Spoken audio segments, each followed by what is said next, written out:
This is not the sound of Swedish death metal. If we play this Morbid Angel riff through an HM2,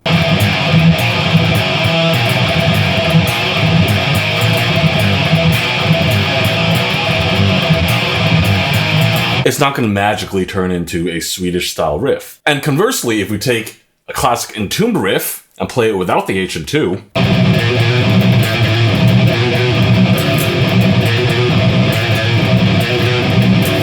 it doesn't suddenly cease to be Swedish. What's up? I'm Andrew from the band Rip to Shreds, and today we're going to talk about what makes Swedish death metal sound Swedish. A lot of people think it's as simple as taking one of these and maxing out every knob.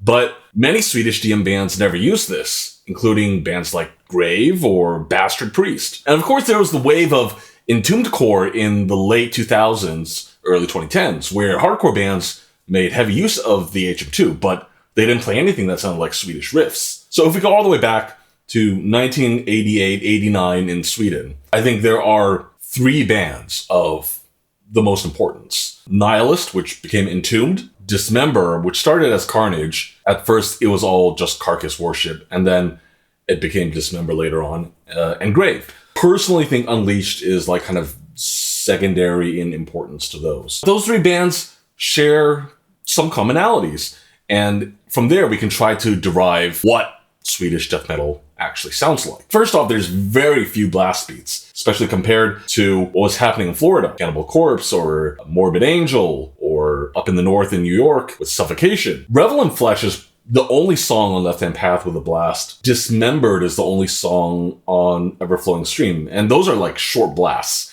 It's not a big section of the song like it is for Morbid Angel. What's the difference between Entombed and Dismember? Entombed does a lot of halftime grooves, whereas almost all the Dismember songs on the first two records would be either Tupa Tupa or Tupa Tupa speed D beat and some like Iron Maiden style gallop drum beats. In terms of riffs, Entombed would play a whole series of riffs, riff A, B, C, D, and not make variations of them in different registers. Something that Dismember did, and I think they would get this from Autopsy.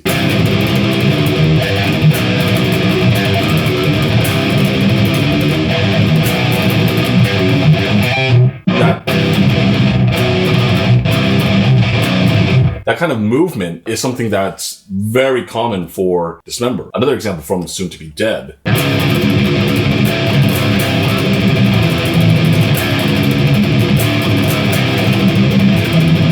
Those strike me as like very Autopsy-ish kind of riffs. Entombed basically never did that. What Entombed does do is often accent the upbeat on a groove riff. The intro of I Master, for example.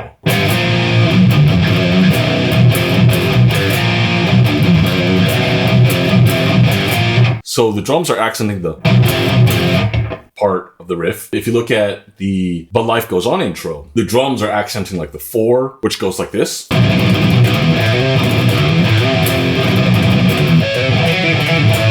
That kind of accent with the cymbal catches is something, when I hear it, it just instantly makes me think Entombed or Swedish death metal. Another big difference comes in their application of D-beats. Entombed usually play D-beats around like 130 to maybe 140 or 50 BPM. And so that comes out like duka-duka, duka-duka, duka-duka, instead of fast like duka-duka-duka, duka-duka, duka-duka. Everyone knows the standard D-beat rhythm.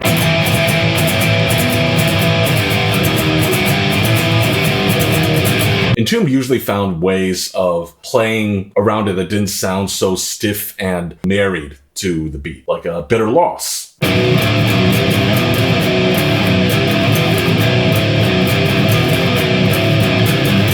Or When Life Has Ceased.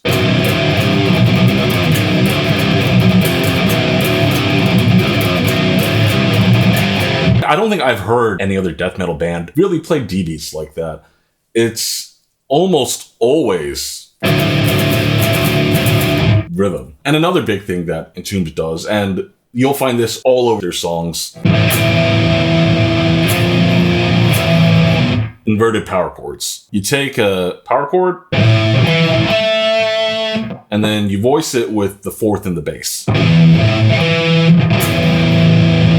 Entombed used it, Dismember used it, I think Grave uses it some. It's one of those sounds that's, to me, another cliche of Swedish death metal. Quick word from your sponsor. Me, my hair metal band, Heavy Metal Hairspray, is going to be playing in Seattle, August 14th at Soldiers of Steel. Buy a ticket, come out. It's going to be a lot of sick power metal, hair metal, trad metal. Yeah, everyone's going to be fucking shredding, so come and say hi. And check out this record if you haven't got it yet. Thanks. So what does Dismember do then? They move riffs up and down either chromatically or in minor thirds, owing to Autopsy. They also like using what I call Slayer endings. I think they just copied this from Slayer and ended up putting it all over their riffs on Ever-Flowing Stream, you know?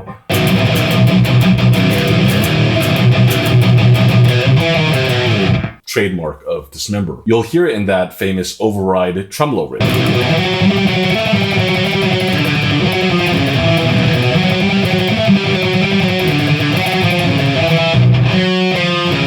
And then they move the phrase down a whole step. Another thing that I associate with Dismember, they like doing the root, fifth, minor sixth thing. So if we take the 7th fret as the root, you'll notice that the override melody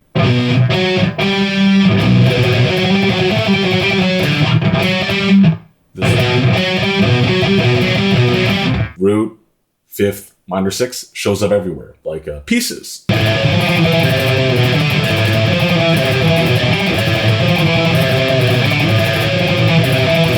So minor sixths are also a big part of Dismember's sound. And then Dismember really tended to be more melodic than Entombed was. They play a lot more melodies on Ever-Flowing Stream, and then by the time you hit their 4th album, Death Metal, they're literally just playing at the gates riffs, a little bit like Soil Work, but with HM2. Something that makes me think of it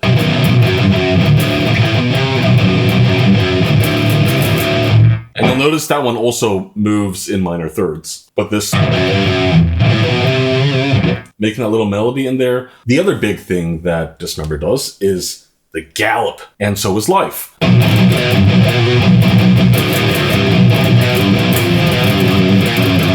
So anytime I hear a gallop, if it's not obviously Iron Maiden, I think Dismember. So how does Grave enter into it? Is like this incredibly primitive and simplistic band. Dismember and Entombed both probably have at least 10 riffs a song, if not more. And Grave will just play 2 riffs for 4 minutes. And they usually have really stupid rhythms, kind of stupid sounding melodies. There's this riff from Into the Grave.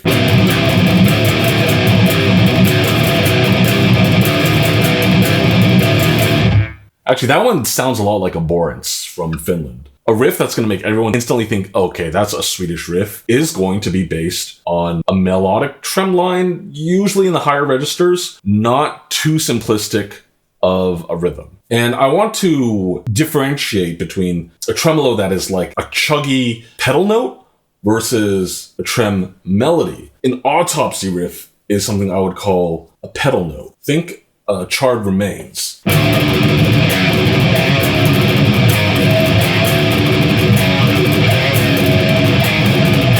To me, that chugging is like a pedal note because you could really leave out the chugs.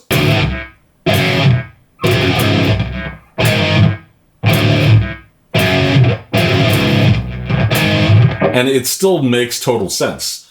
It's just there to add a sense of speed and rhythm, rather than being an integral part of the melody. Whereas something like Supposed to Rot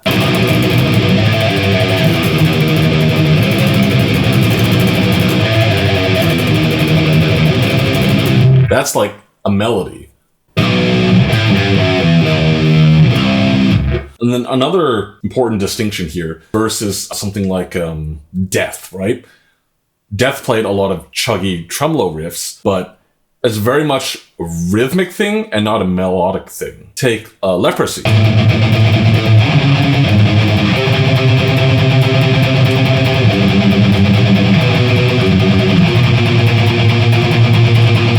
I think Chuck really wants you to hear everything as its own kind of rhythmic unit. This is really obvious on something like Flattening of Emotions, where the double kick locks in with every single note, and it's like this big rhythmic drum, drum, drum.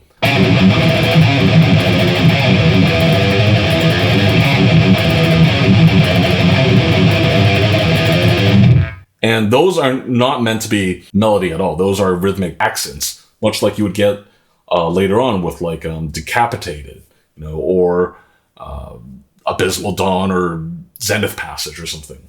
We might look at this one part from Graves' Hating Life for how his grave was a little bit different from Entombed and Dismember. And the first half of this riff uses the open tremolo, like the rhythmic chuggy thing that Death did. And then the second part is more of like a Swedish style tremolo melody.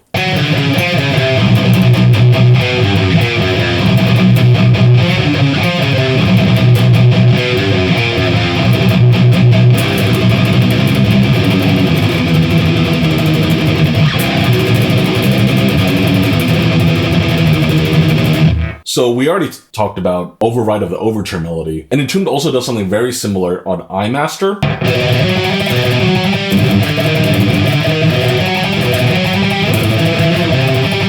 Again, we see that fifth, minor sixth goes down a major third, and then back up a major third,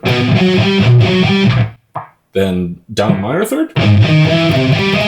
So they move that little melodic cell around, kind of like how Dismember might do it. And here's two more examples from Grave. This one from Deformed sounds like a Death riff to me.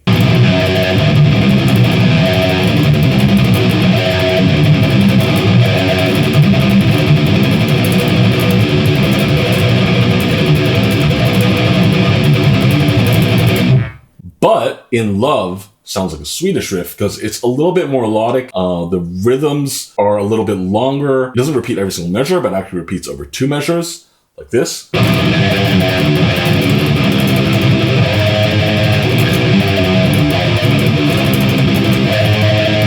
And that instantly sounds a lot more Swedish. There's a little bit of that melody. We've got the re minor six, fifth construction again. And obviously riffs are not automatically going to sound Swedish if you do this. The context of the riff matters a lot. For instance, Suffocation has a riff on infecting the crypts. If you took it in isolation, it sounds like it might be something that Entombed would play.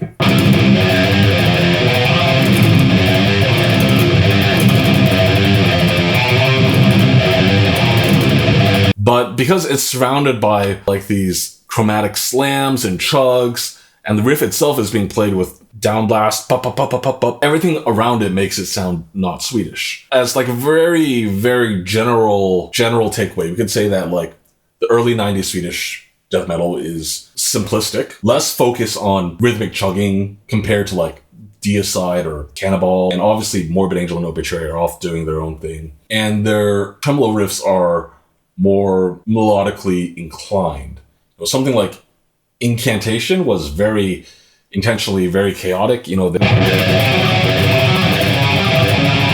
kind of thing. That's kind of how I would summarize the early 90s Swedish stuff. To me, the most interesting thing is when we hit early 2000, there's this big wave of retro death metal. Retro death metal did not start in 2010. It started like in 98 or 99. The first Bloodbath album came out in 98, and that's because those dudes from Opeth and Edge of Sanity, they were like, we think like black metal is poser, we don't like this new techie bullshit, we don't like melodic death metal, we're gonna go back to basics and play retro death metal. And that was in 1998 album, Resurrection to Carnage. It's literally like they rearranged some Entombed and Dismember riffs. And then around the same time, a couple other bands came out that would be really influential to other Swedish death metal bands, but they don't actually sound very Swedish by the standards that we just discussed. The most important ones would be Repugnant and Kaamos. Both started in like 98 or 99. It's kind of funny to read Tobias Forge interviews about Repugnant because he was like, I was only listening to old Stockholm bands and demos. I don't think Repugnant has anything musically in common with anything from the early 90s. When I show you some of these riffs, they're going to remind you a lot of Sepultura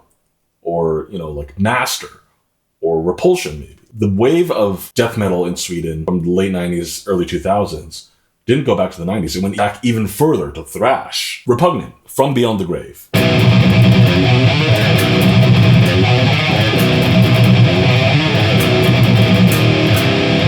it doesn't have the same kind of like grooviness that Entombed or Dismember has.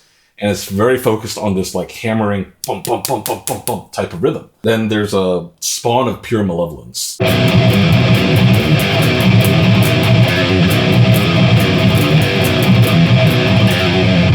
And then when the vocals comes in, it does this.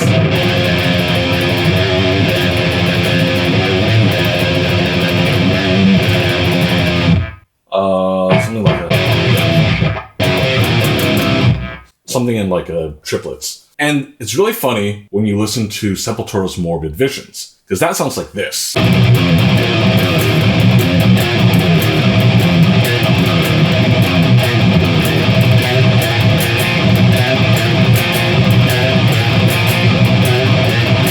Then it goes to...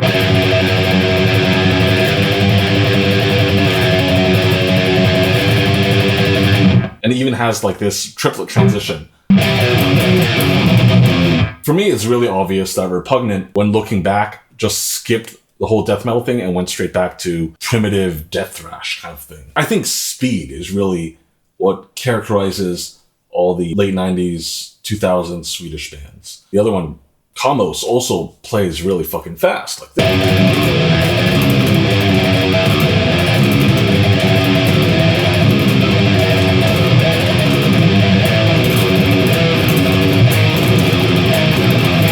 So I do think that trem riff sounds like Swedish to my ear, but it's surrounded by like these non-Swedish bits. Another kaamos song, Loose for Rising.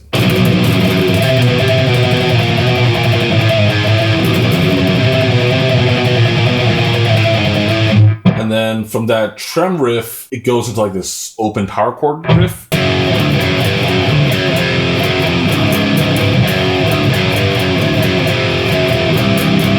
Entombed, they did do something similar-ish on the verse riff of I Master, but that kind of open power chord thing makes me think a little bit more of like Regurgitate, kind of. But I think these riffs are already showing clear break from the Entombed or Dismember thing. There's this other band that came out in the early 2000s, one of my favorite, called Verminous, where Repugnant and kaamos play skank beats and short blasts at like 240 or 250 BPM. Verminous kept like a steady blast beat about like 180 or so, and then they would sometimes go into like halftime parts, but most of the time it's just like repulsion style blasting. This is impious genocide.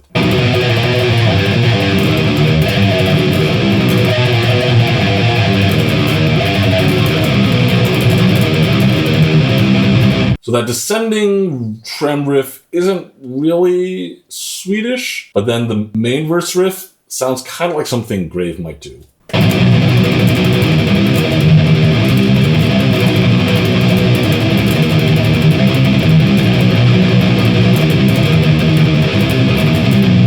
There's also Keepers of Chaos, with the groovy trem riff, and then restating the trem riff with power chords is like a super Swedish kind of thing to do.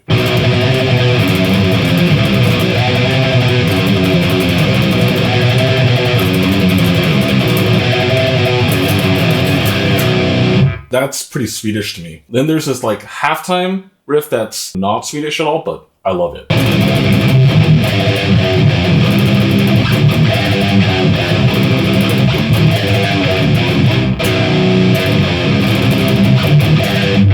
And I think that rhythmic focus makes it not Swedish, but then like a little bit of melody makes it Swedish-ish. Once we hit the late 2000s, we get a couple of really big Swedish bands. Tribulation, I would say Tribulation is like the most influential of their generation. Also Morbus Chron and Necrovation, Bastard Priest. Those previous bands didn't even use the HM2. Repugnant does sound a little bit like they have some on, but not kaamos and verminous at all. But Tribulation is obviously supposed to be Swedish death metal. They have the HM2, they play some riffs that are very inspired by the early 90s bands, but they also put together their songs in such a way that feels very modern.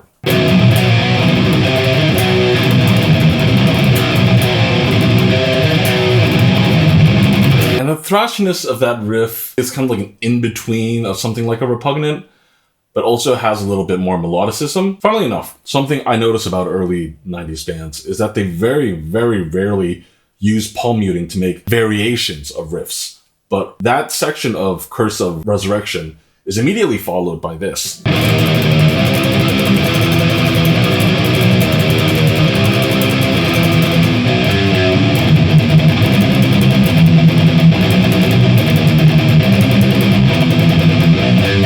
That's just an example of how Tribulation brought in a lot of influences to that earlier kind of thing. The Vampire starts as like this really thrashy riff, but then it also has this harmonic minor run that obviously the early bands weren't really technically capable of doing.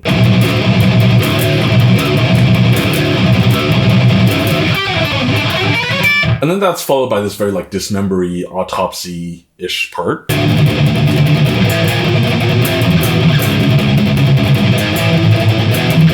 Tribulation is like really a clear fusion of that late 90s and the early 90s Swedish stuff. And you can hear bits of both, and you can hear stuff that's being brought in from way out of left field. Then we get morbus chron. On the first record, they're very much like an autopsy-inspired band. And then on the second record, Sweven, and there was this Swedish heavy metal band called In Solitude that was like super popular in like the late 2000s that broke up. But you can really hear In Solitude all over Sweven. On the first record, we get Creepy Creeping Creep.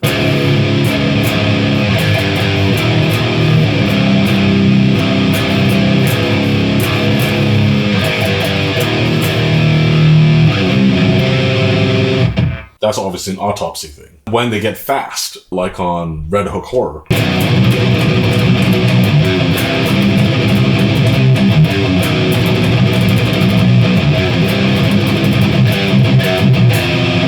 To me, that's also like autopsy. On Littlest Coffin, that sounds to me like a Swedish riff.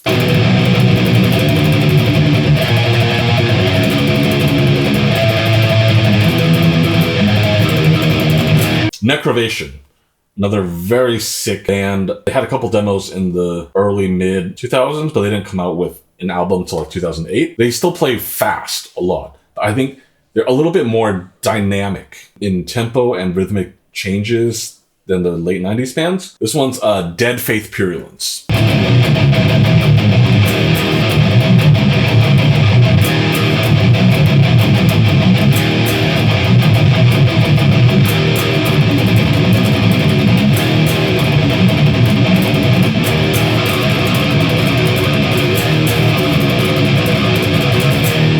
That chuggy sounds almost like brutal death metal, kind of like Suffocation. But the way that it evolves from the power chords to tremolo note is something that strikes me as Swedish. The title track of the first record, Breed Deadness Blood, I think that's a really sick riff.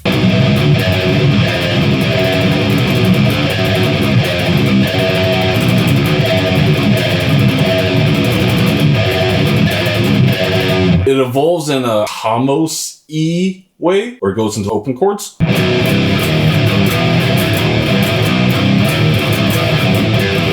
I think Necrovation is also an example of what you can do with playing fast, still sounding Swedish, but also totally unlike those early 90s bands. Then we get Bastard Priest. And Bastard Priest, I would say they're not dynamic at all. They have like one speed, fast. Every song is like or occasionally there's with a D beat. Funnily enough, I saw them referred to as HM2 death metal all the time. But when I actually messaged them on Instagram, they're like, no, we just use Metal Zone. This is Visions of Doom. And this is something that, to me, sounds obviously super thrashy.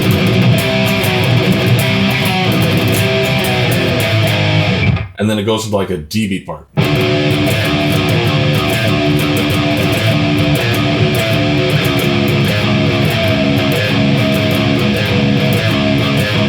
If you read interviews with the main dudes, Matt Mendoza and Inventor, he doesn't really cite Entombed as a main influence. The first thing that comes up is the 1985 unreleased album from Master. And probably because the unreleased version was super raw, a lot faster. That kind of speaks to the aesthetic that Bastard Priest goes for. So this one's Evil Pain.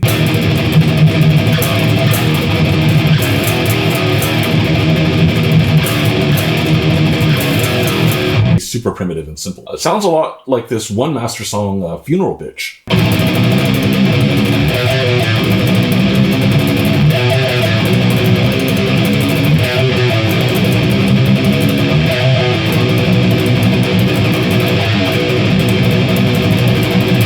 After the early 2010s, it's really hard to say that there's like another wave of Swedish death metal going. There's Lick, same drummer actually as Repugnant and Kaamos, Chris Piss. And there's Vampire. First Vampire album sounds very similar to the first Tribulation album. But they don't really seem to have the influence or popularity that Tribulation or Repugnant had. It's really hard for me to identify bands that would be another wave of Swedish death metal. In a modern context, I don't think we should make too many assumptions about like regional scenes. You've got prolific writers in multiple bands. It's not really like the way it was in the 90s before the internet, or even the late 90s and early 2000s, where the internet wasn't really as omnipresent as it is now. For instance, the Bay Area, right, is home to Acephalix, Vastum, Necrot, RTS.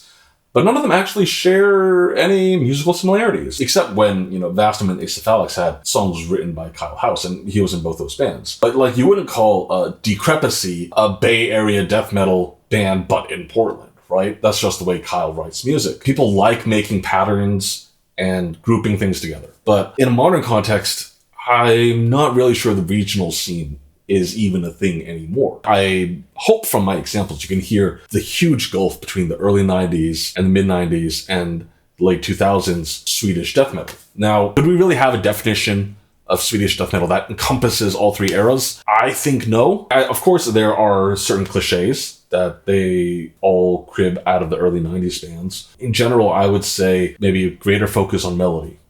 Greater focus on melody and groove. But you could really apply that to any retro death metal band. I hope you guys learned something interesting. That's pretty much all I have for today. Don't forget August 14th and 15th, Soldiers of Steel, my hair metal band, Heavy Metal Shrapnel with Mark Bowles, will be performing there. Check out our album. So as always, eat ass, blast fast, and stay fucking chainsaw.